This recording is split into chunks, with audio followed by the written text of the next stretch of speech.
Ladies and gentlemen, welcome back to the May Contain Nuts podcast, episode 2. Thank you, everybody, for your support on the first episode. We really appreciate everybody who tuned in. Now let's start with something that I completely forgot about. Didn't even remember that it was going on. The Stanley Cup, Tampa Bay Lightning. Congratulations. Tampa Bay Lightning, after getting absolutely embarrassed last year, after having one of the most historic NHL seasons, getting first rounded, swept by the Blue Jackets, coming back this year to win the title. I'm proud. I'm proud to be a Tampa Bay Lightning fan. What can I say? I was following them the whole time. I'm a Tampa Bay Lightning fan. Congratulations, Lightning. Zach, your thoughts? I just want to give a quick shout out to the Dallas Stars. Dallas Stars. It's Congratulations. Tough. You know, it's tough. It's tough being in that bubble that long to come up that short, but without your families and everything. No, I didn't even know the Dallas Stars were good, if I'm being completely honest. The Dallas Stars are amazing, it looks like. Not amazing enough to win the Stanley Cup, but they made the finals. They made it. So you know what? Dallas Stars, here's to a bright future. Yeah. Bright future for the Dallas Stars. Okay, that's hockey talk. Nope. Pat McAfee, that's hockey talk. All right, we're moving on. NBA Finals. Heat, Lakers, Zach, LeBron. Thoughts? Go. I'm feeling confident. Coming into this one. LeBron had a good game 5. I think he put up 38 points. He really led the team. He put all those potential 3-1 jokes just to rest. He put the team on his back. He put the team on his back in that game 5. And I really want to admire his defense for a second. He took on Jamal Murray in those last 5 minutes, and he did what nobody else on his team could do, and he shut him down. And that is what I think won them the game. You know who else put the team on their back, Zach? You know who else? Who? The Miami Heat bench, specifically Andre Iguodala and the boy, Tyler Hero. Tyler Hero's a phenom. I just wish I could have a video of him like sipping on a Gatorade while his team's celebrating with champagne because the kid's 20 years old. Yeah, the kid is literally barely older than me. He's in the NBA Finals. Is he even older than you? You could potentially... Tyler Hero, let's see here. Tyler Hero. His birthday is January 20th, 2000. So he is about 3 months older than me. 4 months older than me. Yeah. Give or take. And he's about just barely older than me. And he's in the NBA Finals right now. The kid's been playing fantastic. He's averaging 19 points off the bench. He's on the bench, and he's coming off with 19 points. That's what gives me so much confidence about this Heat team going in. The Lakers are going to be a tough team to beat. But if anybody's going to put up a fight, it's going to be the depth of this Heat team. Their starting lineup is fantastic, but coming off the bench and being able to score points off the bench, that's something that the Lakers have the depth at their bench, but the one thing that they don't have as well as the Heat, I think, is that team chemistry. I think the Heat's team chemistry is just overall much better than the Lakers. I think the Lakers are a little more like the Patriots in the way that they're locked in and focused. They've got one goal, and that's to win and nothing else. I think this Heat team, they're here to have fun. They're the 5 seed. They weren't supposed to make it here, but they did. And I think that chemistry is going to keep them in this series. Zach, what are you predicting for this series? Right now, my prediction for the series, I'm going to say Lakers in 6. Lakers in 6. Okay. I think the Lakers are going to get off to a rocky start in game 1 and then find a way to pull it out. And then it's just going to be even from there, I think. So, I've got my wish list for the finals, and then I've got what I actually think is going to happen. So my wish list is for the Heat to pull this off in 7. I hope Jimmy Buckets shows people why Miami's going to be sticking around for a while. I think this Miami team is very young. They've got a lot of talent, and they have a lot of players that I don't really think will be demanding a high contract. I think the way this team plays together, they're going to want to stick together. And I think that's going to be very beneficial for them in the future. I think Hero continues to shine in the finals, and I think Miami gives Milwaukee and Golden State some competition as a destination for Giannis this offseason. Okay. I really do. I think Giannis sees Miami come out there. It might be a little like Kevin Durant scenario where like, oh, you're going to the team that beat you. But Giannis on the Heat, dog. That'd be pretty nasty. I'm Yeesh. personally rooting for Giannis to go to the Hawks. I want to see a new contender in the East. The East Yeah. is always open. The East is always open. Yeah. And I want to see a new contender. But yeah, that's just what I want. What I actually think is going to happen is the Lakers are going to win 6. I think it'll be 4-2. I think my finals MVP is going to be LeBron. I think LeBron winning this championship is going to cement him as the greatest player of all time. Like 100% cement him as the greatest player of all time. I think Dwight Howard gets his ring. He can retire. I think Rondo gets a ring. He can retire. And then that gives the Lakers enough money to extend AD. That gives them the room to extend AD, maybe get a couple more small pieces, maybe bring in like a Derrick Rose or something. Somebody you can get kind of cheap. But I think they extend AD at the end of the season, and that team just gets better and better. But I want Heat in 7, but I think Lakers in 6. Okay. Yeah. All right. Moving on to the MLB playoffs. Now, I've got my bracket pulled up here. We are recording this podcast at 10:58 on Tuesday night. So the first set of games have already been played. And the White Sox won, the Cheaters won, and the Yankees won. Zach, I know you watched that Yankees-Cleveland game. What did you see out of that game? I just saw, I don't know if it was nerves or if it was just too much excitement, but I did not see the same Shane Bieber that I've seen his entire Cy Young winning season. I mean, he was missing pitches. He was walking people. It was just, the Yankees jumped on him early, and that's how they got him. And Garrett Cole looked like the same old Garrett Cole, and we just couldn't recover. It was a tough day to be an Indians fan. It was a tough day to be an Indians fan, but you know what? I'm optimistic about tomorrow. I think they look back on this game and they see what they did wrong. Do they play tomorrow? Yeah, they play tomorrow at 7 on ESPN. I just think, because you have to take in mind that this is also the first time they've seen the Yankees all year. That is true. That's the same for a lot of these teams. Like obviously in the NL side, you've got 4 teams in the Reds division. You have the Brewers, the Cubs, the Cardinals, and the Reds. So they've kind of all seen each other. But for the most part, a lot of these teams haven't been playing against each other.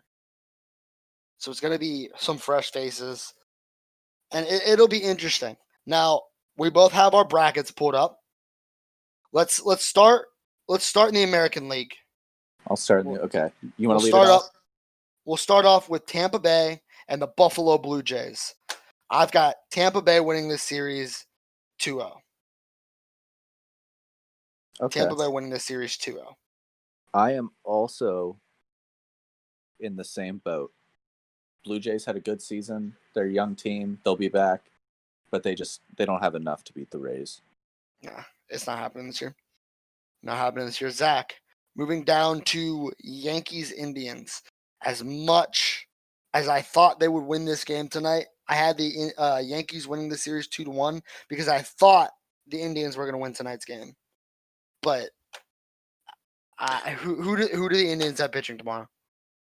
Carlos Carrasco. Now, I don't know if they're going to change that based on the fact that they lost, but I think they're pretty set in stone with that because I think once we win tomorrow, they want Plesac going in the third game. Unfortunately, though, I thought when I did my bracket this morning, I thought Bieber was going to play lights out, and I thought they were going to win this game. I had the Yankees winning 2-1, but I think they're going to win 2-0. I don't think the Indians' offense is really there at this moment in time. I don't know. I really want the Indians to pull through. I'd love to see the Indians pull through. I just think the Yankees are a hard team to beat. They're a very hard team to beat. It was a very hard team to beat. It's a tough wild card matchup. But Who you got going, Zach? You got Yankees or you got I'm your going with Indians? I'm going Indians 2-1. I'm going Indians 2-1. win 2 games in a row. Take this series. All right. So then you've got Indians Rays. I've got Yankees Rays. Yes, Who you you do. got winning that one? I'm gonna go. See, I don't know if I should pick with my heart or my head, because both of them are telling me the Indians. Indians in the ALCS. Indians in the ALCS. That is going to take a lot of offensive production. Now, towards the end of the season, they had a lot of walk-off wins. So you never know what you're going to get from the Indians right now. But I don't have them. I've got Yankees Rays. I've got the Yankees winning this series 3-1. I think the Yankees are a tough team to beat. I really do. So that puts the Yankees in the ALCS for me. Let's move to the bottom half of this bracket. We've got the Cheaters versus the Twins. I've got the Twins winning this 2-1. Like I said last episode, I hate the Astros. We all hate the Astros. We all hate the Astros. Just please don't let the Astros move forward. They have a losing record. They shouldn't be here. Yeah. Twins. Yeah. Twins 2-1. I'm gonna go Twins 2-1 as well. I'm thinking they bounce back strong tomorrow and break their 17-game postseason losing streak. That's tough, dude. Tough beans right there. All right. And then we're going A's and White Sox. I've got the White Sox winning this one 2-0. I have the White Sox winning 2-1. 2-1? Okay. I think the White Sox look pretty good right now. They've been coming out pretty strong. I don't know that they lose one to the A's. But then I do have them losing to the Twins the next round. 3-2. You see, that's where we disagree, because I have the White Sox actually winning that series. The White Sox winning that series against the Twins? The White Sox have had the Twins number all year. So you've got a divisional ALCS. I've got a divisional ALCS with the Indians and the White Sox. And I would have to assume you have the Indians in the finals? I do have the Indians in the final. In the World Series? Okay. I do. Okay, I respect it. I respect the heart choice there. You're going with your heart, and I respect it. I'm going with my heart. So I hope that when I go with my heart later on, you don't rip into me. But in this one, I had the Yankees winning against the Twins 4-2. Yankees going to the World Series. Let's move over to the NL. We'll start at the top. Dodgers Brewers. I think this is pretty open and closed case. Dodgers win the series 2-0. Dodgers in 2. That's pretty much all we need to talk about that one. Dodgers in 2, and then I go to the bottom here. We've got San Diego and St. Louis. I have San Diego in 2. I do as well. I don't think the Cardinals are that good. I think they barely snuck in at the end there. San Diego's hot. San Diego is hot. They're a fun team, and I think a lot. Tatis is fun to watch, dude. Tatis is so fun to watch play. I think they're gonna have a lot of people rooting for him. But not me. I think next round the Dodgers just roll through them 3-1. Do you? I think they roll through them 3-1. The Dodgers are so good. The Dodgers are just like the Yankees. The Dodgers are just a tough team to beat. It is going to take a miracle. It is going to take you banging on some freaking trash cans in order to beat this Dodgers team. And I don't think anybody has the balls to bang on any trash cans this year. So I've got the Dodgers in my NLCS. Let's go to the bottom. Yeah. You got Dodgers or Padres? I actually have the San Diego Padres. You the Padres? I do. I have them win the series 3-2. 3-2? Okay. You got them in the nail biter. Got them in a nail biter. I do. I think the Dodgers postseason woes rear their ugly head again. Oh no. Dude, the Dodgers have been through enough, man. Just let them win one. Let them win one. You know what? They've been through enough. All right. Bottom of the NL. I've got Cubs winning 2-0 against the Marlins. Now, I know the Marlins have never lost a series in the postseason. I really don't. That changes this year. I don't think the Marlins get enough credit. I mean, they don't, but they're not winning the series. They don't get enough credit, but there's no way they win this. There's just zero chance. I got the Cubs moving on to the next round. Zach? Did you Yep. actually pick the Marlins? I did actually pick the Marlins 2-1. You get the Marlins 2-1. So I can already sense that we have the exact opposite of this bottom bracket. Oh yes, and I am in honor of the debate tonight. Zach and I are going to yell over each other for about a minute here and explain. Yeah. He's going to say why he thinks the Braves are going to win.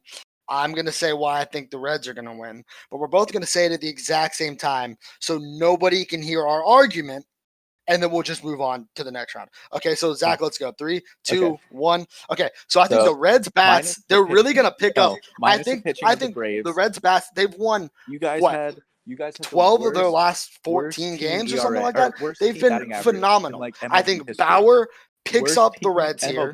They win this first series. They go on strong through this first series. No, that's just where you're wrong. No, hey, no. That's see, just you're just so incorrect, Zach. Zach, no. That is you're wrong. You're wrong. That's false. That's false. You're wrong. You're false. Hey, guys. Let's let each other talk now. Let's let each other talk now. Braves and Let's 2. let each other talk. Let's bring it down. I think Trevor Bauer melts down. I think he melts down. Hey, let him talk. Let him talk. All that talk might work against the Brewers, but not Ronald Acuna Jr. and Freddie Freeman.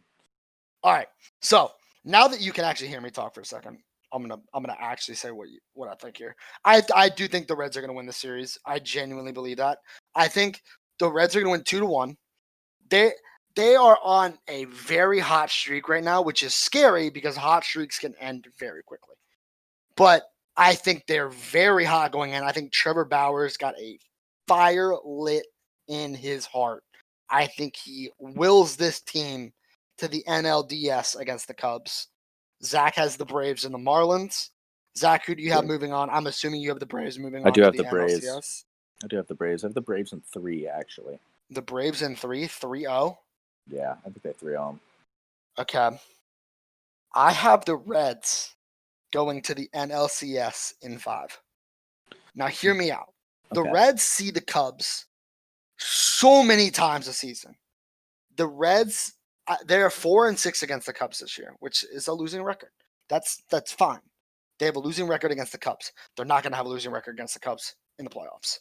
I just don't see that happening. I think the Reds figure their shit out in this divisional series, and then I think they get 4-1 in the NLCS by the Dodgers. I think Bauer wins them their first game, unless he collapses like Bieber did, and then they'll get 4-0'd, or they're going to get 1 from Bieber, or 1 from Bauer, and then they're going to get 4-1. And I've got Yankees Dodgers in the World Series. Can I just comment on that real quick? Go for it. What makes you think that their bats are just suddenly going to come alive? I mean, Max Fried, like, granted, the Braves did lose their ace early in the year, Mike Soroka. But the Reds bats are going to come alive? Yeah. What makes me think that the Reds bats are going to come alive? Sir, minus they were hot towards the end of the season. Sir, they still finished with like the worst team batting average in like MLB history. Okay, the Reds, they put up 5 in the last one against the Twins. Then they put up 3 in the loss. Then they put up 7. Then they put up 6. Then they put up 2. Then they put up 6. Then they put up 7. Then they didn't put up any. Then they put up 7. Then they put up 1. The Reds have been putting up big numbers. Yeah, they've been doing well towards the end of the season. That's going to keep continuing on. They're not playing teams that have already clinched playoff berths. They're playing teams that are in the play. Like, this is the playoffs. Yes. I know you haven't been here in a while. But no. You can't say the teams have already clinched playoff berths because while they were playing the White Sox and while they were playing the Twins, they were fighting for seeding in that division.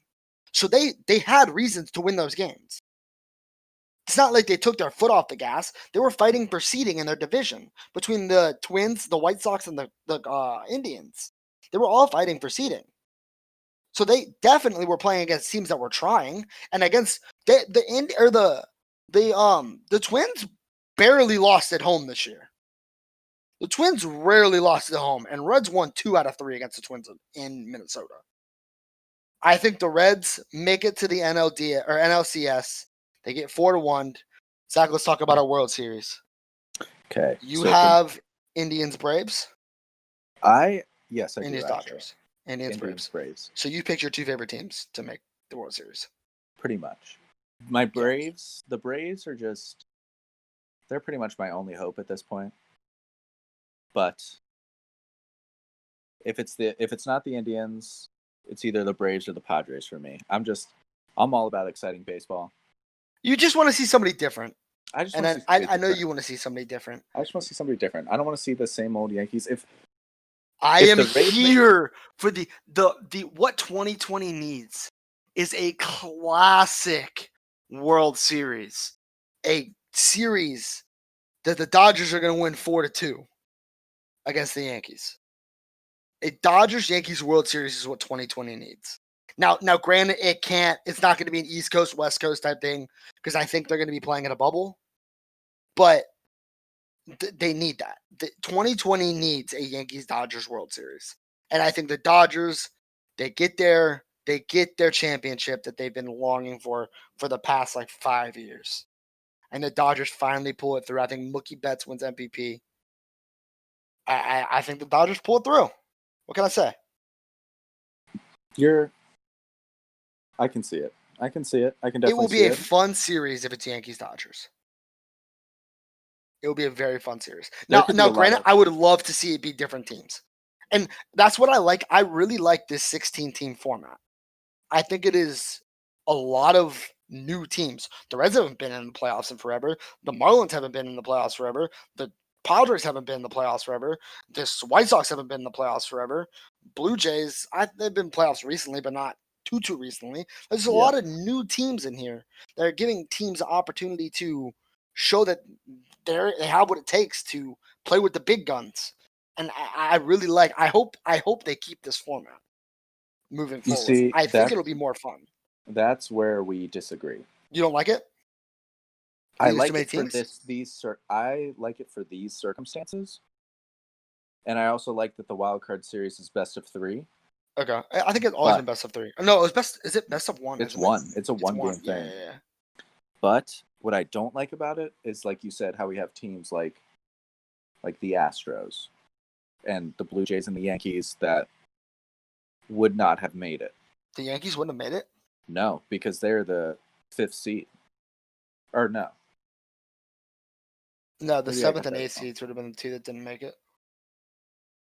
So it would have been the Blue Jays and the White Sox. Wait, no. No. Yeah, no, the Blue Jays no, and the White Sox. No, because the Yankees are only the 5th seed because they finished second in their division, but the White Sox had a better record. So it would have been the Rays. It would have been the Rays, the Twins, the Indians, the White Sox, and the A's. Okay. And the White Sox and Indians would have faced off in a wild card.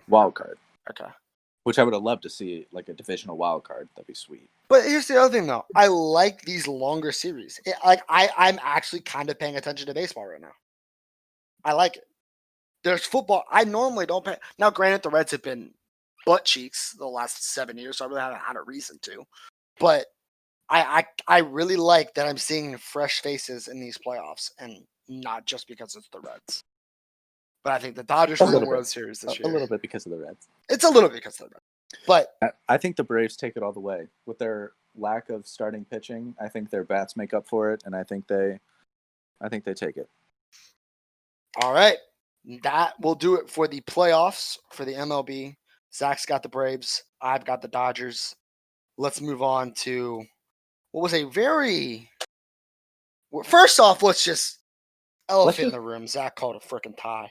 I did. That Bengals-Eagles tie, I don't know how he did it, but he called the Bengals-Eagles tie, and we'll get to that game later on when I go through my positives and negatives for each team. But I am baffled that he just called a tie. Zach won $15 off that tie. He won $15 off of that tie. I'm going to be honest with you. Don't know how I pulled that one out of my ass, but I did it. I did it. I got to say, I'm kind of happy for you. I think that's a great accomplishment. You should probably throw it on your resume. Honestly, you know what? I'm going to give you a little shout out for respecting the if I guess the tie. That's impressive to pick a tie. It is. You were being very bold when you're like, I know what? I think this game's going to tie. And I was like, you know what? If you somehow get that right, you win the whole thing. Yeah, and I respect you for just keeping your word. I am a man of my word. Now, Let's get to it. last night, I have not slept in about 30-something hours, which is not something I'm proud of. But Something I'm I'm not proud of, no. I probably should have gone to sleep at some point today. But I was doing homework all last night, and when I got to about 6 o'clock in the morning, I was starting to do prep for the podcast, and I found a little segment that I got myself into a groove doing. So I did this. Zach doesn't have any of this written down, but he's going to kind of bounce off me here. I've got a positive and a negative for each team. We're going to go over the scores, go over what we thought of the game in general, and then a positive and a negative for each team. So we're going to start off with the Thursday night game. 31-13, Dolphins beat the Jaguars. Zach, it's your team. I'll let you talk about it first. Okay, so I saw a lot of positives that night. What I saw was Ryan Fitzpatrick having fun again, and that's kind of what we got last year. My man broke out the hairy chest in the post-game interview. Always. But what I will say is that was kind of a key to their success last year. Like I put success in quotes because nobody thought they were going to win 5 games. They ended up winning 5 games. Like, I take that as a win as a Dolphins fan because going into the season, we were expected, like, we had the potential to go 0-16. Like, that's how bad our team was. Yeah, they were bad. Last year, the first 2 games, they got smoked. Yeah. But Brian Flores held his own. Great coach, Brian Flores. Fantastic coach. I hope players coach. He's a players coach. He's a players coach. He's a players coach. But he got the team, like, with what he had. He did the best with what he had. Is what I'm trying to say. He did. And I saw a lot of that on Thursday night. Granted, it is the Jaguars, but like the Jaguars. Like you told me earlier, Gardner Minshew looked good in the first 2 weeks. I mean, he did. That is going to be one of my negatives. We want to get into it here. So let's get into it. Okay. Well, I'll hit the Jaguars first. James Robinson, the running back. The positive for the Jaguars, James Robinson. They've found their replacement for Leonard Fournette. James Robinson is their boy. My man got me 20-something, 24 fantasy points. I think he had 2 touchdowns. James Robinson seems to be that dude for the Jacksonville Jaguars in the backfield. The negative being that Gardner Minshew looked like what everybody thought he was going to look like, which is bad. Gardner Minshew had a good first 2 games, but then he very quickly regressed back to what everybody believed he was going to be this season, kind of what everybody thought the Jaguars were going to look like this season, and that's just not good. And I don't see the Jaguars having much more success the rest of this season. Yeah, moving on to the Dolphins. Yeah. Positive for the Dolphins. I think the defense held themselves together really well. I think they did a very good job at holding the Jaguars to 13 points and shutting down Gardner Minshew. But the downside to the Dolphins gameplay this week was that, yeah, Fitzmagic had a great game, but how long is he going to keep the magic? Fitzmagic is so hit or miss, and with Seattle and San Francisco coming up, I think they should have put Tua in at the beginning of the season, but that's a conversation for a different day. I think that the Fitzmagic might run out pretty quickly against Seattle and San Francisco. Any closing remarks on the Dolphins game, Zach? No, I think you hit all the points. Okay. Falcons fans, close your ears. Oh God. Falcons fans, close your ears. I'm so sorry for you guys. Oh my God. As of right now, Dan Quinn is still the head coach of the Atlanta Falcons. I don't know how. Can I just say I don't get it. He should have been fired last week. He shouldn't have even got to ride the team plane home. Yeah, he got to coach them to another blown loss or blown victory in the fourth quarter. They were up by 16 in the fourth quarter with like 5 minutes left or something. They lost to the man with the biggest hog in the NFL. Nicholas Foles. BDN is back. He's back. BDN's back. He's back. The Mitch Trubisky era is over. I'm sorry, Bears fans. You're 3-0. Mitch Trubisky got to the first 2 wins barely. You played some terrible teams. But Nick Foles is back, and he is looking amazing. my positives for the Bears this week. It's a little bit of positive, negative, more positive though. I'm not ready to call them legit yet, but at the same time, I think Nick Foles makes them a much better team. And I think if they beat the Colts this week, and they go 4-0, I'm ready to say the Bears are real. I'm still not ready. I don't think I'll ever be ready to say. Not even if they beat the Colts No. and they go 4-0. No, the Colts are not bad. They're not bad, but I'm never going to be a believer of the Bears. I just can't. My negative for the Bears is, well, I mean, depending how you look at it, it's a positive for Bears fans. I think they need to get rid of Mitch Trubisky. I think they need to find a better backup quarterback, and I think Trubisky needs to find himself a situation where he can learn under a good quarterback or in a good system. He just needs to get out of Chicago. I think Trubisky's got a little bit of potential, but he's got to get out of Chicago. Pittsburgh? Question mark. Trubisky. I've got some thoughts about who the Steelers might need to go after for a backup quarterback, and I will address that when we get to another game today. But we got to talk about the Falcons first. Here's my one positive about the Falcons. I think the Falcons are the best 0-3 team. Oh my God. They are extremely talented. They should be 2-1 right now. Calvin Ridley is a monster. Matt Ryan, Matty Ice in his veins. Dude is electric. Julio Jones is fantastic. I don't know who Todd Gurley. Todd Gurley is the running back. They have such a talented team. But the downside is they are ass. My downside, I will read it verbatim what I had. How the hell was Dan Quinn not let go immediately Monday morning? I have no idea. I don't. That's the negative, is you still have Dan Quinn as your coach for next week. I actually think I have the Falcons winning in my picks, if I remember correctly. Scratch that. Never mind. But no, because they play the Packers. Yeah, they play the Packers. Never mind. They're going to get obliterated Monday night. Can we just let's make our Falcons pick right now? 3, 2, 1, Packers. Falcons. Okay. All right. Well, Bears won that game 30-26. Let's move on to a potential MVP candidate here. Josh Allen in the Buffalo Bills. Almost blowing a 28-3 lead. They almost blew it. They did actually technically blow it. I mean, I guess, they technically blew it, but they came back and won. Something Falcons can't do. But, sorry, Falcons fans. Yeah, sorry, Falcons fans. You're going to get it the whole week. Just the entire week. Probably the rest of the podcast, too. We might throw it. I think Josh Allen is the third best quarterback in the AFC. I think it is Patrick Mahomes, Lamar Jackson, Josh Allen. We will get to Lamar Jackson when we get Lamar Jackson didn't look good. And I wrote this. Lamar Jackson didn't look good, but I still think he's probably if I'm thinking unbiased, not taking my Steelers fandom into account, Lamar Jackson's probably the second best quarterback in the AFC. Whatever. Okay. Whatever. I think Josh Allen is very close on him, though. Josh Allen has been playing his freaking brain off.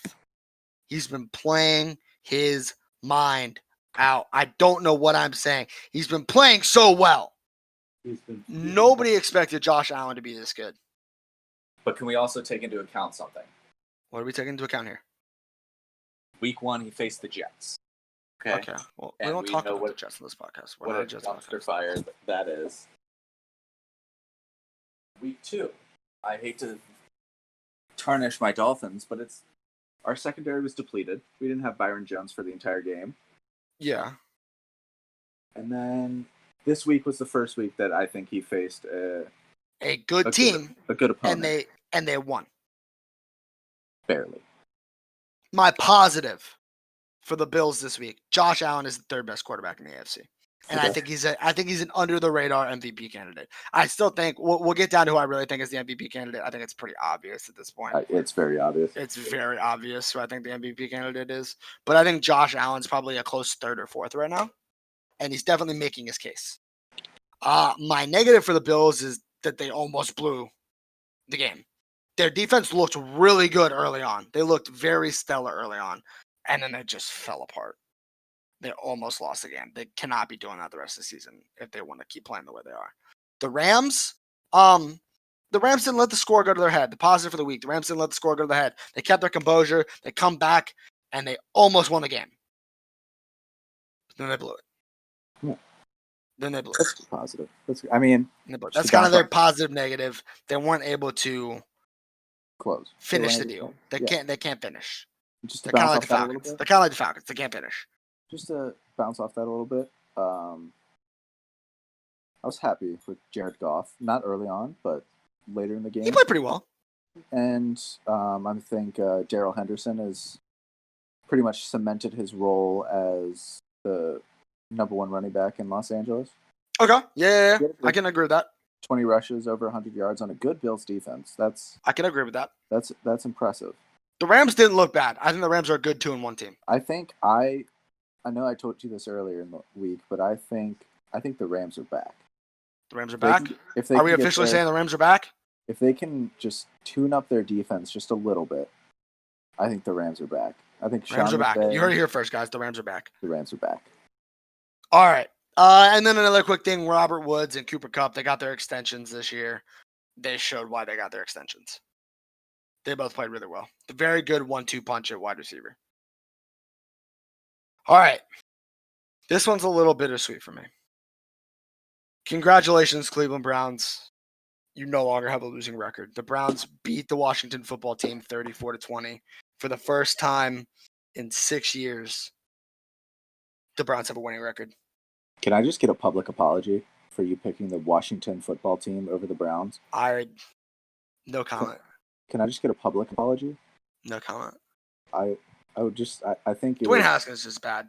I think it would make the people happy. Dwayne Haskins, I'm not apologizing. Dwayne Haskins just looked bad. You know, and then Chase Young got hurt. Yeah. And then Matt Ioannidis tore his bicep. He's out for the season. You know, it's tough luck for the Washington football team. You know, just a quick thing. As bad as Dwayne Haskins is, Terry McLaurin and Antonio Gibson are good. Terry McLaurin, yeah, like I've been happy with his fantasy production. And Antonio Gibson. Antonio Gibson hasn't been bad either. He is not. He really hasn't. They've got some bright spots on that team. That was my positive for the football team, was that Terry McLaurin and Antonio Gibson look very promising. Yeah. My negatives was that Dwayne Haskins doesn't look promising at all. And another negative, Chase Young is down for who knows how long. And then they lost their defensive tackle for the rest of the season. All right, so now I have to say something good about the Browns. Yeah, you do. Do you want me to help you out with this one? You want me to just do this one? I think you could probably say it for me because I think you're going to say what I have written down. So go ahead and say it. My one positive for the Browns this week is Nicholas Chubb and Kareem Hunt. The Browns have the best running back duo in the league. Yes. It's not even close. It's really not. And I'm trying to keep my bias out of this as much as possible. But Nick Chubb and Kareem Hunt are very good running backs. They're just, I mean, you've got Nick Chubb is, like I've said, one of the best pure runners in football right now. Nick Chubb is a freak athlete. And then you have Kareem Hunt, who is starting to show flashes of his Chief days, in my opinion. I mean, he is starting to come back. Before he kicked a woman. He runs the ball well. And he's a better receiving back than Chubb is. He is a much better receiving back than Chubb. And that's much better receiving dangerous back. He reminds me a little bit of Alvin Kamara. A little bit. Because not quite as good at receiving as Alvin Kamara. I'll get to that later. But he reminds me a little bit of Alvin Kamara. I said this after their week 1 loss to the Ravens. If they rely on Baker Mayfield to win them games, they will not win a lot of games. They have to get Baker Mayfield going by getting their run game going. Because if they can get the run game going, then they can get him in the play action, and that just opens him up a lot better for Baker. He's not going to be the quarterback. I truly believe he's the right quarterback for this team, but not in the way that they've been using him in the past. Yeah, fair point. He is the right leader for this team. I don't know if he's a good quarterback though. All right, my negative for the Browns this week. Here's how I kind of put it. Cleveland Browns. This is my statement to you. Congratulations on your first winning record since 2014. But don't let it go to your head. You've got Dallas, Indiana, and Pittsburgh up next. 3 teams that are going to be hard to beat for you. You have only beaten the Bengals and the football team so far. Those are two pretty bad teams. So, Browns, congratulations. I will let you have this moment. I'm not sorry for picking the football team. Don't let this record go to your head. You've got some tough games ahead of you. So you better pull it together. Moving on. You keep that same energy. I am keeping that same energy as we move on. No, you keep that same energy for a later game. Because I got some things to say to you. Oh, no. I once we get down to my team, I've got some dirt that I need to talk about with my team. I've got some things that I need to say to you about your team. Great. But we'll get there. Right. You know what? We're not there yet. We're not there. We're not yet there. Let's just jump to that game. No. We're not there yet. I've got my list. We're not there yet.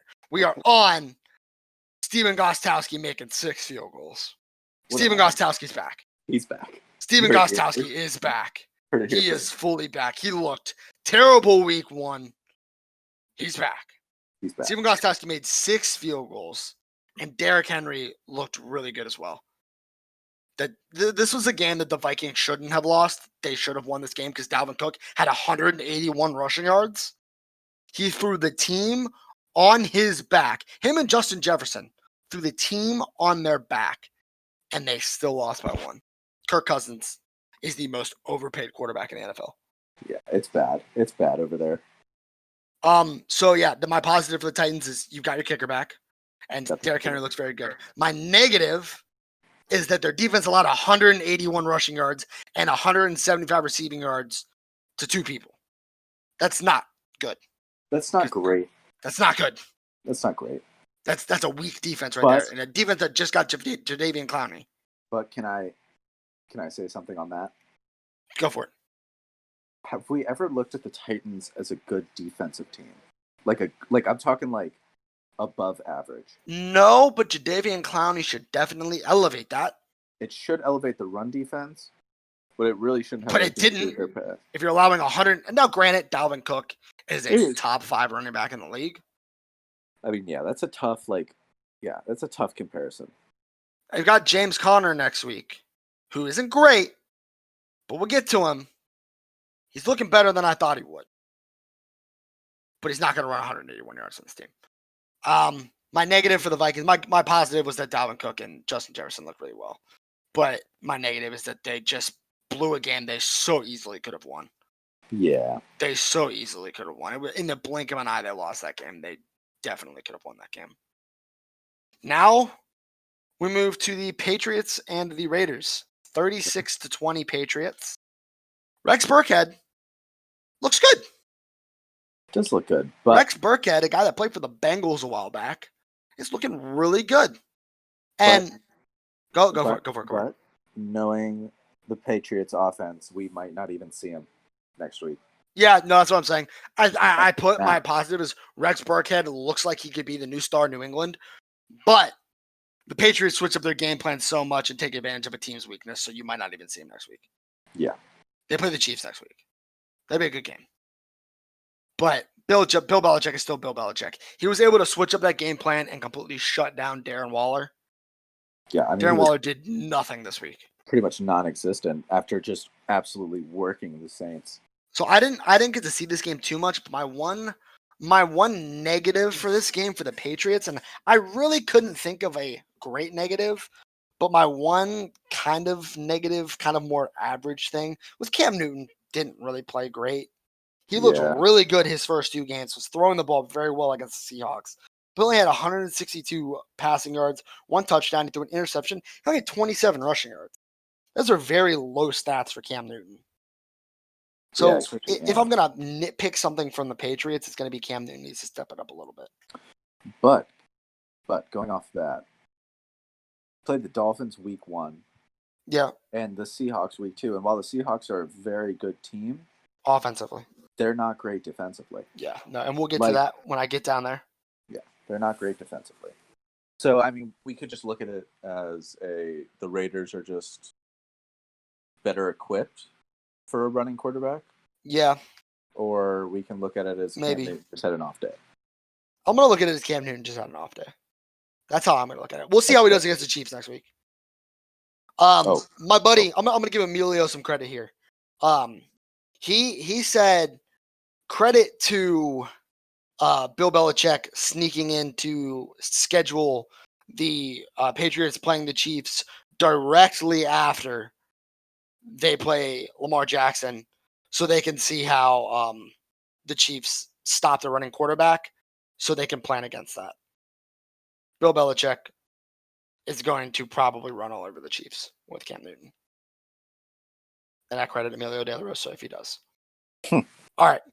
But yeah, moving on to the 49ers and the New York Giants. Okay. Oh boy. The New York no. Giants are bad. They're Arguably, we'll just say this. New York football is bad. yeah. We'll get to that other team that I really don't even want to talk about. Can we not talk about them? We're going to because I have specific points I want to talk about them. But the 49ers, even the positive for the 49ers, even with all the injuries, they can slap around some really crappy teams. And Nick Mullins looks like he can really ball out when they need him to. Nick Mullins played pretty well. Now, again, granted, they're playing the Giants. I don't know how they're going to do next week. But I think Nick Mullins can be their guy if they need him to while Jimmy G's out. The negative for the 49ers is just the injuries, man. I really can't say anything other than just they are so hurt. Jordan Reed got hurt this week. Their second tight end is now down. So it's not looking good. My positive for the Giants, and you can add in whenever you want. My one positive for the Giants is that they signed Devontae Freeman. And it gives them a little glimmer of hope that maybe not all hope is lost with their run game. And you know why? Why? Because all of their hope is lost in their passing game. Yeah. All of their hope. Danny Dimes is terrible. I do. Danny Dimes has turned the ball over more than anybody else since he got into the league. I am going to need an apology for you saying that Daniel Jones was going to be a good backup fantasy quarterback. I dropped Daniel Jones this week. Thank you. And I picked up BDM. BDM's sitting on my bench right now. But yeah, I don't know what. Matthew Berry, you're gonna have some explaining to do, telling me why your fantasy lock of the year was Daniel Jones, and he is so bad. He is just so bad. Good. He's not good. Not good at all. All right. Moving on. Eagles fans, close your ears. Oh God. I'm going to give you your one positive for the week, and then close your ears. Your one positive for the week is that Carson Wentz lose his legs to save you from losing a game. He didn't win you a game. He just saved you from losing a game. That's your positive for the week. Can we even count that as a positive? I try to come up for a positive and for every team. So that's their positive. There's your good thing, Eagles fans. Revel in that the whole week. My negative for the Eagles, everything else looks awful. The O-line is non-existent. Their defense is terrible. Carson Wentz may never be what he was, and Doug Peterson played for a freaking tie. He did. Doug Peterson played for a tie. He did play for a tie. And nobody will convince me any different. Zach, thoughts on the Eagles? Anything you want to say to Eagles fans? The most toxic fan base in the NFL. Get ready for Jalen Hurts because he's coming. Carson Wentz definitely is coming. You heard it here first. Jalen Hurts is on his way. Carson Wentz dead. He's dead. Now, Bengal fans, you kind of want to do the same thing. Kind of listen for a second and then close your ears because what I'm going to say is going to be very uplifting and then very painful. The uplifting part, your positive note for the week. Joe Burrow's your guy. He is. Joe Burrow is your dude. I'm all in on Joe Burrow. Without question, your guy. He is the leader in that locker room. My man is getting smacked left and right, getting back up, marching on that field, taking hits. And now, Bengals fans, close your ears now because while Joe Burrow may be your future, he might be dead before the season's over because your offensive line cannot protect him to save their lives. We could put folding chairs out there, and they would do a better job of stopping the defense. Joe Burrow might be dead by the end of the season. He got sacked 8 times by the Eagles. Just imagine what the Steelers defense is going to do to him. The Steelers defense, the Browns defense, Myles Garrett, or the Ravens defense, he's got to play all of them twice.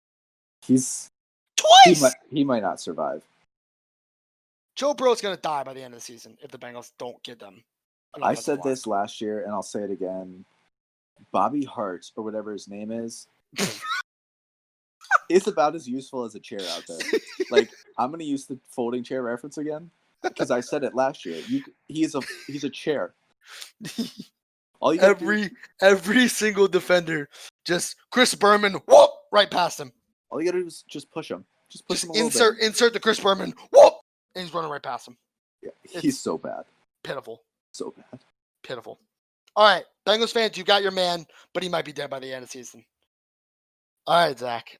I'll let you take the lead on this one. This year, Steelers beat the Texans 28-21. What do you have to say to my team before I go in on them as well? I love the defense. I'll say this. I love your like just front seven. Yes.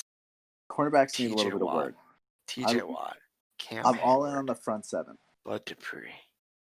Stephon Tuitt. I don't want you to get too excited about your 3-0 start yet. And you want to know why? Oh, I'm not. We've played terrible teams. Yeah. Okay. That's what I'm going to get into. Okay. We have played the Broncos, who are 0-3. We have played the Texans, who are 0-3, and we have played the Giants, who are 0-3. Yeah. Okay. At least you know. And no. I told you, I'm going in on the Steelers. They looked bad in the first half. They did look very bad. They looked not good. Now, granted, at halftime it was 21-20, so I mean they kept it in there. But Deshaun Watson was carving up that secondary.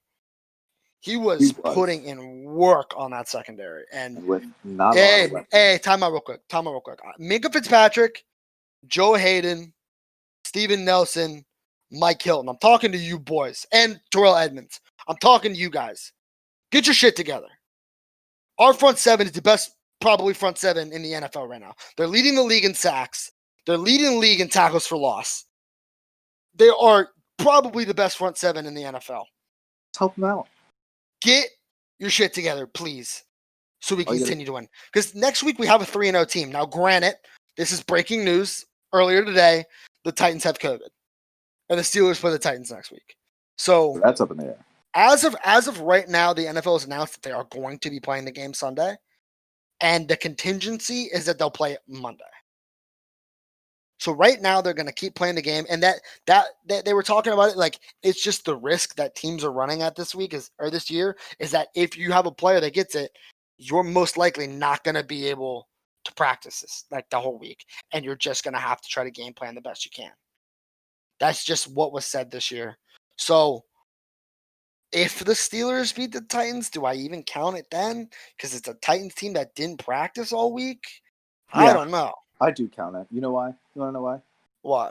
Because Derrick Henry. That's why. Yeah, Derrick Henry's pretty good. I don't know. AJ Brown's still hurt, so Jerry's still out there. Tannehill's all right. But yeah, my positive for the Steelers this week, it was the first time in a long-ass time that the Steelers did not have any offensive turnovers. The Steelers are the only team in the league with 100-plus rusher in each of the first 3 games. So they have one running back that has at least 100 yards. Their D-line and their edge rushers are the best in the league. They have 5 turnovers and they have 15 sacks. And the Steelers shut out the Texans in the second half. That is my positive. My negative was that the Steelers secondary got broken open and they looked pretty bad. And they need to be more opportunistic when they get the turnovers. My positive for the Texans was Deshaun Watson looked good in the first half. Yeah, Deshaun Watson. That's about all I can say about them. My negative for the Texans is also Deshaun Watson. But it's not Deshaun Watson. It's Bill Bryan. It's Deshaun Watson and J.J. Watt. And Bill Bryan's ability to completely waste the prime of their careers. Yeah, I'm not sure why he's there. I'm going to say this now, and I'm not saying better than in his prime, but I'm saying as of current date today, TJ Watt has surpassed JJ Watt today. Not prime JJ Watt, but TJ Watt is now better than JJ Watt. Agree? Can we agree on that? The current TJ Watt is better than the current JJ Watt. You know, I gave you a lot of shit last year, about TJ Watt. You did. But let me tell you something. You're gonna like this. I'm in. I'm buying in. TJ Watt. I'm getting his jersey here very soon. The Steelers have a lot of people they have to sign this year. Juju, James Conner, Bud Dupree. I don't care about any of those three. They need to break off TJ Watt hard this year. Yeah, they need to give him the money. I feel like Juju and Connor might take a little less money to stay with the Steelers. I don't know about Bud Dupree. And they might have to tag him again, which I don't know if he'll like. But they have to break off TJ Watt. There's no way you cannot pay TJ Watt after this season. He's our defense. You have to. All right, we're gonna kind of speed through this next one here. Yeah. Colts and the other New York team. The positive for the Colts won 36-7. The Colts defense looked really dominant. Phillip Rivers didn't look terrible, and Jonathan Taylor is now their running back. Yes. My negative for the Colts was this was against the Jets, so it doesn't count. Yeah, my positive for the Jets, verbatim, what I have written is nothing. And my negative for the Jets, verbatim, what I have written is everything. Moving on to the next game. Panthers, Chargers. Another quick little thing. Mike Davis for the Panthers. I picked him up last second in fantasy. Oh boy, pulled through for me and plays for Christian McCaffrey. Pulled through. Mike Davis is going to be a nice little replacement. But I don't think the Panthers look very good in this game. I just think the Chargers look bad. Any thoughts on Herbert?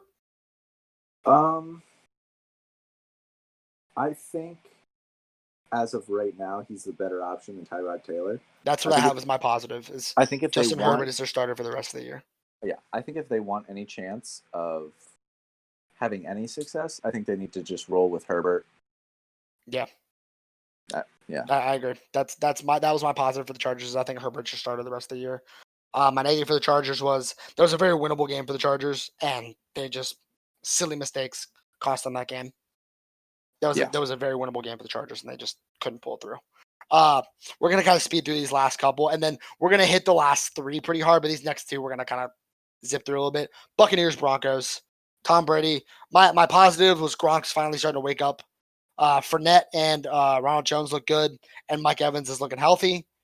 And then my negative was that Tom Brady looks fine, but he needs to look a lot better if they're going to win against good teams. Yeah, I can agree with that. My positive, first off, I need to go look this up real quick, but they're not starting Blake Bortles this week. They are starting.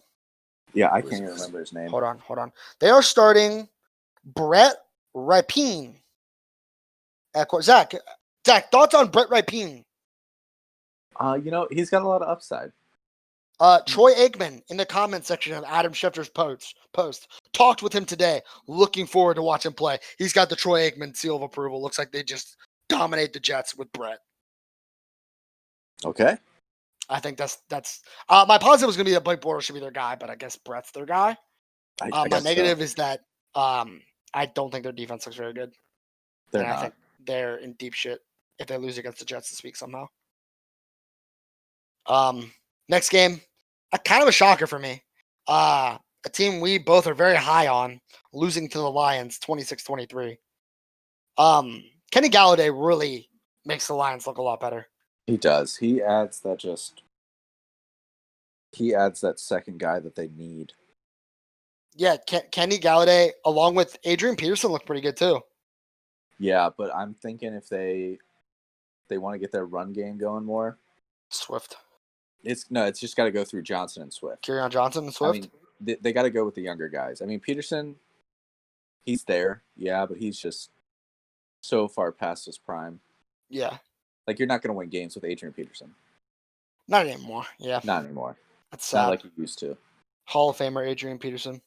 All the respect in the world for that guy. Yeah, Adrian Peterson's a legend. Adrian Peterson, Frank Gore, two absolute tanks still in the league, just both on terrible teams. Yeah, my negative was the Lions defense. They almost lost. Even when Kyler Murray had 3 turnovers, they couldn't take advantage of those turnovers. But my positive for them was Kenny Golladay was really good. My positive for the Cardinals was Kyler Murray didn't let those turnovers go to his head. He He's did still not. finding ways to score. He had 3 interceptions, kind of screwed me over in fantasy a little bit. I still won, but Kyler, don't do it again. I think Kyler's that dude as well. I think he is that dude. I think Kyler has I think Kyler is Lamar Jackson with a better arm and better wide receivers. Kyler's it for Arizona. Yeah, Kyler is it. DeAndre Hopkins is looking really good. My negative for the Cardinals is just Kyler, you can't throw 3 interceptions. You shouldn't lose this game. You wouldn't have lost this game if you didn't throw 3 interceptions. Yeah. Now to both of what I would assume is our MVP candidates. Can we see it? 3, 2, 1. Russell Wilson. Russell the man Wilson. Russell Wilson's very good. Go ahead. I'm just gonna tell you right now. If they blow this season because of their defense, I'm gonna be so upset. My thing is at this point in time, it is Russell Wilson's MVP to lose. Early on. Yeah, Russell Wilson looks absolutely electric. If he somehow doesn't receive a single MVP vote this year, the system's rigged. Russell Wilson is the MVP so far the first 3 games. I don't see that changing. My negative for the Seahawks is they didn't look very good at all. Their secondary didn't look very good. They score a lot on offense, but they have to make up for that lack of defense. They played the Cowboys. I think the Cowboys are the best 1 and 2 team in the league. I think they've had some tough games. They've had some tough games. If you think they should technically be 0 and 3, but they somehow, again, Falcons fans, close your ears. They just know how to recover onside kicks. I get, yeah, they know the rules. Yeah, they knew the rules. But I think the Cowboys are very talented. I think Dak definitely looks like he should be getting paid. Zeke Elliott's not the money he wants, though. Huh? Not the money he wants. Not the money he wants, but he should be getting paid. He'll get a nice salary, but if he can't accept it, then he's an idiot. Then he needs to know his worth. He is definitely top 10 quarterback money, but top 5 getting close. Probably 7, probably 5, 6, 7 up in that range. He should be getting that kind of money. It's just the slow starts for me. Yeah, slow starts for the Cowboys. Yeah, my negative for the Cowboys is their defense, and they're going to continue to lose games unless they can stop the ball. They gave up 38 points to the Seahawks. They gave up 39 to the Falcons. Their defense has got to straighten up. Moving on to probably what is the other very close MVP candidate, Sir Aaron Rodgers. Aaron Rodgers is on a tear right now. Lazard what is his first name? Allen Lazard. Looks really he's good. really good. Looks good. He looks good. Even with Devontae Adams in there, he looks good. In place of Devontae Adams, he looks even better. I think Rodgers has finally got a decent receiving core. I think Aaron Jones is a top 2 running back in the league. Top 2? Alvin Kamara, then Aaron Jones. Currently Alvin Kamara, then Aaron Jones. Maybe. We'll get to Kamara in just a second. That's my negative for the Packers is that Kamara did a ton of damage. He had 137 receiving yards. He looked good. He looked really good. Kamara looked very good. That is my positive for the Saints and my negative for the Packers. He is the PPR king. Kamara is a very good dual threat. My positive for the Saints, Kamara, very good dual threat. He can fill Michael Thomas's shoes if he need be.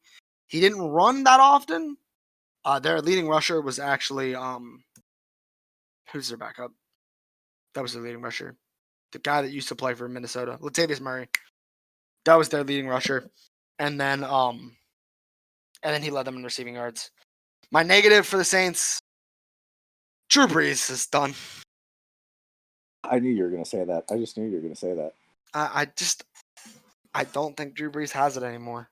I hate to say it. I don't think Drew Brees has it anymore. I really don't want to say it, I think you're right. but You want to know what my hope for Drew Brees is? what? I hope that he stays in the league as long as Tom Brady, just so Tom Brady can't pass any of his records. Because I don't I'm want okay Tom with that. Brady's, I'm okay with I that don't being want Tom petty Brady's name.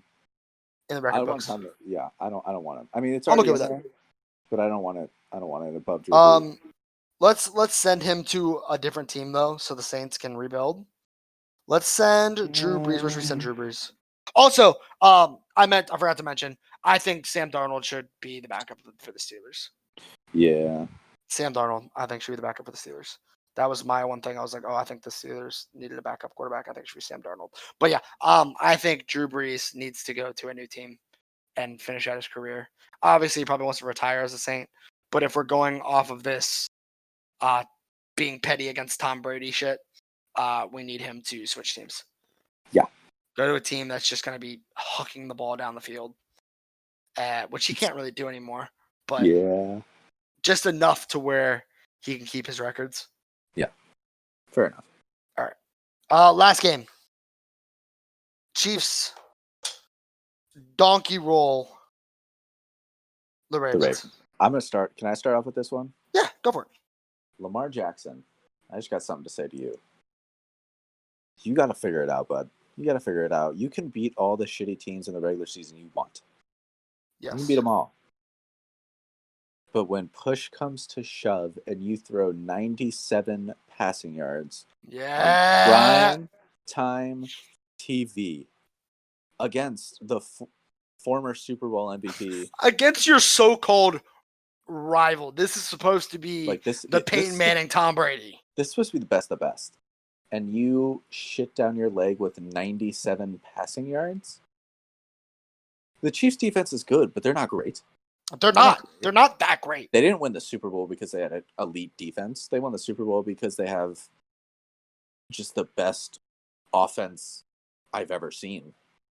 Yeah. They've got and the Chiefs continue to have the best offense. I don't think I could bet against the Chiefs. Weapons upon weapons. At any point. I don't think And I think you and I are both locked into the Chiefs for the entire season. I mean, like I don't see how you can bet against the Chiefs. You just can't, unless maybe they played the Seahawks, because I think that's they don't play the Seahawks this year. I think that's the only offense that can keep up with their offense. Okay, and it's solely because of Russell Wilson. If they ever play the Seahawks, you hammer that over harder than you have ever hammered an over in your entire life. Yeah, I thought that's what it was going to be for this game, but it was 1 point under. It was. That was tough. That was 1 point under. Tough for the betting community. My boy Fred from my fraternity lost his fantasy football game by 0.4 points because Harrison Butker missed an extra point. That's phenomenal, actually. I just wanted to get a quick rip Fred in here because my man lost because on an extra point that was missed. But yeah, my positive for the Chiefs, until somebody stops them, my Chiefs are the pick to win the Super Bowl again. I think Patrick Mahomes looks amazing. Clyde Edwards-Helaire looks amazing. Great addition. Travis Kelce looks amazing. And their defense, while not great, held Lamar Jackson to like nothing. 97 passing yards. And my negative for the Chiefs, this was the only team I didn't have a negative. Really? I didn't have a negative. I really didn't think I didn't think they looked bad at all. I think the Chiefs are that team. The only thing actually that you could say is that early on in the game, their run defense wasn't great. Like first drive, Lamar marched down there with throwing like I think 1, maybe 2 passes. Yeah. But after that, they figured it out. Yeah. Yeah, my thing for the Ravens was their positive was, I mean, for all intents and purposes, they didn't look awful against the best team in the league. Not terrible. Lamar said it himself. They're the kryptonite for the Ravens. They can't beat them. They just never will. But yeah, they didn't look awful. Their offense was okay. Special teams look good. They had a kick return. It did. But my negative was that you're 0-3 against Patrick Mahomes. Your supposed arch rival. Yeah. Your supposed the Peyton Manning, Tom Brady of the era. Your defense got shredded by Patrick Mahomes. And then I kind of said what you said. Lamar isn't going to win any championships throwing 97 yards against the team that he's probably going to have to beat in order to get to the championship. Yeah, to even get there. This is the team he's going to have to play. If you can't beat them or put up 100 passing yards against them, 100 passing yards is not hard to do. Is that if you're an NFL quarterback? It's not that hard. It shouldn't be. It should not be that hard to do, but it's No. hard for Lamar Jackson. Apparently. Very, very hard for Lamar Jackson. That is it for the Week 3 recap. Now let's head into our picks for this week. I'm pulling up the image so we can go through them one by one. Sam, do you mind if I take the lead on this one? Yeah. For the Thursday night game? Yeah. Or just Thursday for the whole night game. thing? Just for the whole thing. Yeah. We're just going to run through them. Yeah, switch up. You take the lead. Just a quick recap. All right. So for Thursday night, we got Denver versus that one team in New York we don't like to talk about on this podcast. Are they just the New York football team? Can we refer to them as that? Is that legal? I mean, I guess there's technically 2 football teams in New York. Can we check? We'll call them New York, the New York team, and then we'll call the other one, the bigger ones, the New York footballs. Okay. So we have the New York footballs and the New York teams. So we got Denver at the New York team. And I think we both are picking the Broncos on this one. Yep. I don't even know who the Broncos quarterback is, and I'm still picking the Broncos. Yeah, not much to say on this game. I've never heard of the Broncos quarterback in my life, and I'm still picking the Broncos in this game. If you thought last Thursday's matchup was bad, you're in for a treat, NFL fans. Word. It's going to get worse. Okay, so we both got Denver then? Yeah, we both got Denver. Moving on. Got the Colts at the Bears. You know, this one's kind of up in the air for me. I haven't really gotten a good look at the Colts this year. And the Bears, I just can't buy into the Bears yet. So you know what? I'm going to pick the Colts for this one. I think I'm going to pick the Colts. I have bought into the Bears. I bought into the Bears last week. And I bought into them again this week. So you're taking the Bears? BDN's back. Okay. Heard it here first. BDN is back. I'm taking the Bears. So hold on. Okay. I need to write down your picks. So you've got Denver and the Colts. You've got Denver and the Bears so far. You got Broncos, Colts. All right, continue. All right, Jacksonville at Cincinnati. Another just pitiful game. As Deion Sanders would say, ain't nobody care. Just another. Ain't nobody care about this game. Another pitiful game. I mean, honestly, if I could predict a tie for the Bengals every week, I would. Don't do it. Don't do it again. Not 2 weeks No way. All right, I'm going to take Jacksonville. Like it's pretty much just the best of a worse situation. Yeah. At home, Joey Burrow's got to get a win, man. He's got to get one eventually. At some point. I don't think they're going to go winless this year. I don't think so either. They've got a lot of division games left that are going to be hard division games. They're playing the NFC South and then the AFC South as well. NFC South. No, NFC East and the AFC South. And those aren't great divisions. But I think the best chance they have is to win a game is going to be this one. So I got the Bengals. Okay. Moving on to Cleveland at Dallas. You know I hate picking the Cowboys. I've always hated it. And you know what? I think Cleveland comes out with a strong performance. I think they run all over Dallas. Did they win against the Cowboys last year? Did they play the Cowboys? No. I'm thinking of the Dolphins. The Dolphins play the Cowboys. You are, yes. I'm thinking of that game. And they did beat the Cowboys. I'm taking Cleveland. I think Nick Chubb and Kareem Hunt just do their thing, and it's too much for the Cowboys. No. I think it's a high-scoring game. I do think Nick Chubb runs over them, but I don't think the Browns' defense is very good. I think the Dallas offense is much better than the Browns' defense compared to the Browns' offense and the Dallas defense. So I've got the Cowboys in this one. Okay. New Orleans at Detroit. You know, I think this is going to be a bounce-back game for New Orleans. I agree. Had 2 tough ones. I think they take this one. pretty easily. Yeah, I have the Saints as well in this one. So This next pick we're going to preface with we don't know if it's going to get played or not. We're just going to assume that it is. We're assuming it's going to get played, And whether Sunday or Thursday. sorry or to do Monday. this to you, I knew you were going to take them, dude. I already had it But written down. but I'm taking the Titans on this one. I knew you had it written down. I already picked it. I know you did this last week, too. I did this last week, and it bit me in the butt, but Took the Texans. I'm taking the Titans. No. I think My I'm response to taking- that is no. Next question. You know who I took. Yeah, I know who you took. Seattle at Miami. You know what? In my honest opinion, I think Zach, don't Miami do is going to this. be able to. Zach, don't do it. Dude, I think come on. Miami. Come on, Zach. Can I talk, please? if what I think is about to come out of your mouth is coming out of your mouth, no, I'm not letting you talk. Hey, Joe Biden, can you let me talk, please? Okay, continue. I think Miami can move the ball in Seattle's defense. Now, our defense stopping Russell Wilson, that's a completely different story. But I'm taking Miami. I'm always going with the boys, dude. Did it last year. Gonna continue this year.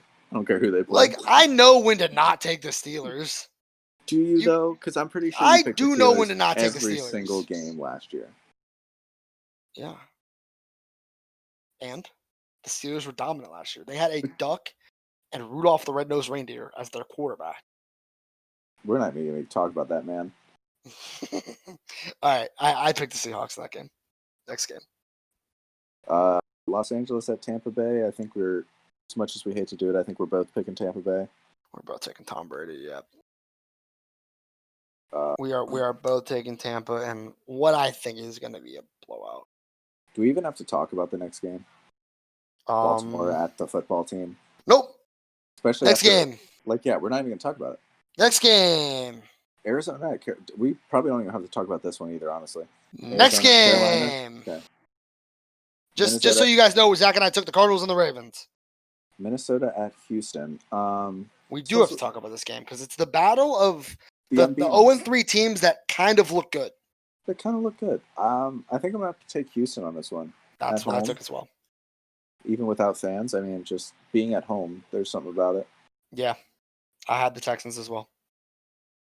New York at Los Angeles. We don't have to talk about this game either. What was it? It was who at the Rams? The New York footballs. Oh, it was the footballs. Okay, yeah. The footballs are getting destroyed. Yeah. Yep. Rams. Patriots and Chiefs. Probably. This will be a good game. Probably the best game of the week. Yeah, I'll say best game of the week. I'm pretty sure that's America's game of the week as well. Yeah. Looking at the schedule, there's not much more that could qualify. I mean, the only other game that technically has any significance would be Steelers Titans, only because they're both 3-0. So that's an undefeated team that's going to have to go down. Okay, yeah, fair enough. So that's the only other significant game. But we just talked about it, and I'm taking the Chiefs. I mean, until you see something different from the Chiefs, you can't pick against them at this point. Next game, Zach? Next game, we've got the Buffalo Bills at the Las Vegas Raiders. You got any thoughts on this one? My thought is the Raiders looked okay. Okay. But then they deflated against the Patriots. But they look good against the Saints. But now my thing is, are the Saints good? And I don't think the Saints are that good. I think they're okay. I kind of think they're on the decline. Therefore, I don't think the Raiders are as good as we think they are. But I do think the Bills are as good as we think they are. I do too. And I'm taking Buffalo. Yeah, I am taking Buffalo as well. And then to finish off the Sunday games. I mean, we've got. See, this shouldn't be. It shouldn't be hard, a hard pick, but it kind of is. It kind of is. Because of how banged up the 49ers are. And just how, demoralized the Eagles are. Do I dare pick a tie? On Sunday Night Football? There is no way a Sunday Night Football game ties. You know what? I could see this game being a 9-9 tie. just a pitiful game to watch. I mean, I could see it being like 17-10 or something like that. You But know what? I'm giving the Eagles the benefit of the doubt. I'm taking the Eagles in this one. you're taking the Eagles. All right. I did take the 49ers just because even though they're so banged up, Nick Mullins will probably be starting again. Kyle Shanahan's a better coach than Doug Peterson. If we really want to get at it. Doug Peterson's a fraud. You don't play for ties. Next question. I don't even think we have to talk about this last game. We both know who's going to win. Yeah. Just for the the audience, so they know. Falcons. It's Falcons at Packers. I'm gonna write Packers down for Zach because I know he's joking about the Falcons. No, I'm actually not. I'm just taking the Falcons in this one. Zach, I want you to say dead ass. I'm taking the Falcons. Dead ass. If Julio Jones plays, I'm taking the Atlanta Falcons. Okay, so now there's a contingency on it. Yes. Okay. So you're not committing to the Falcons. You're saying if Julio Jones plays, you're taking the Falcons. I'm doing what you did last week with Blake Bortles. I mean, that's what I'm. Yeah, I guess you're right. I did do that. I'm doing what you did last week. If Julio Jones is active, I'm taking Atlanta over Green Bay. They're getting their first win. I think Green Bay physically dismantles and demoralizes a team that I don't know can be more dismantled and demoralized than they already are. I think Aaron Rodgers completely bullies the Falcons on Monday night. Absolutely bullies the Falcons. Okay. But yeah, that seems to do it for today's podcast, guys. Everybody, thank you for listening. Everybody, please like, comment, tell us what you think about the podcast. Anything you think we should change about it. Give us feedback. We would love some feedback. Subscribe to the YouTube channel. Hopefully you listened all the way to this point. Thank you, everybody, for tuning in. Zach, any final closing remarks? Just want to say thanks and excited for the ride. It'll be a fun one. Reds play tomorrow at 12:30 or 12, something like that. Very excited to see them move on to the NLDS. I'm very excited to see that. But all right. Thank you guys for tuning in, and we will catch you sometime next week.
Peace out, everybody. Peace.